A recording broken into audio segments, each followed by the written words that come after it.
Je m'appelle Mafound, qui veut dire lourd et massif en malgache. Je suis auteur-compositeur, interprète et musicien.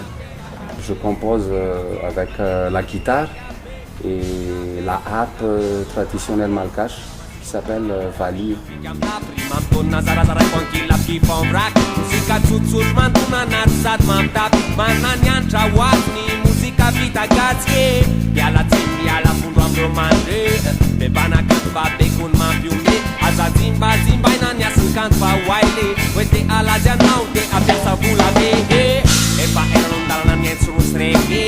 Atrany amin'ny azandaka atrany ampakate atranjo ambola miainanaty mozika be bonabe bonabe efa eranao andalana miaintsirosy reky atrany amin'ny azandaka atrany ampakate atranjo ambola miainanaty mozika be bonabe.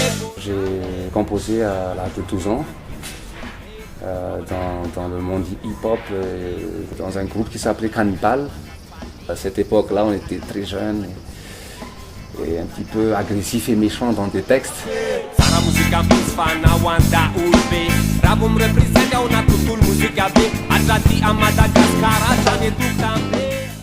Reggae, hip-hop et rock. Et puis il y a cette identité malgache, parce que je m'exprime toujours en malgache et avec mélodie et dialecte malgache.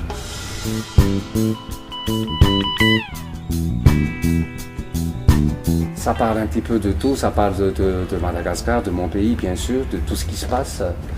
Et ça parle aussi de l'environnement, ça parle de la société malgache.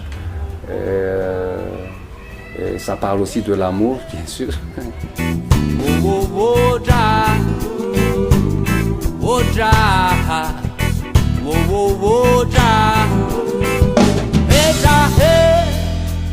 Misotranao zadra, nomenao zavaboary, misotranao zadra, nomenao natiora tsara, misotranao zadra, amin'ny fitahinao ana isan'andro.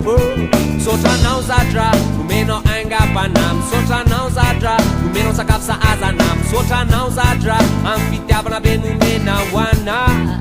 Yeah,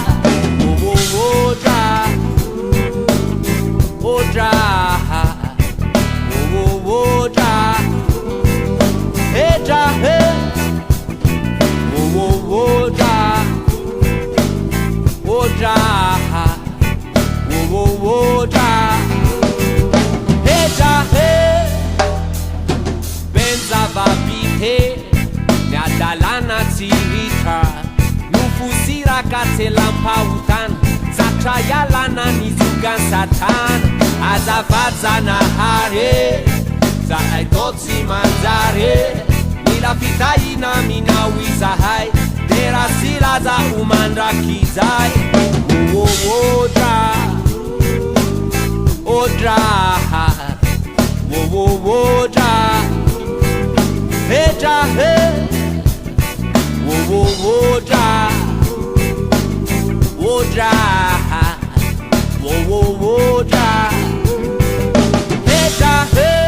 Grâce à la formation où j'en suis en ce moment, avec Zix à la base, qui était un ami d'enfance, comme un grand frère, et comme Joël Rabessou, le guitariste, et comme Mirana aussi à la batterie, qui était mon batteur depuis toujours. Et je suis en confiance avec eux. C'est comme une phrase, on a besoin d'un sujet, verbe et complément pour avoir une phrase. Et on est comme ça peut-être tous les quatre, quoi. On se complète et on se piétine pas en même temps, on se respecte.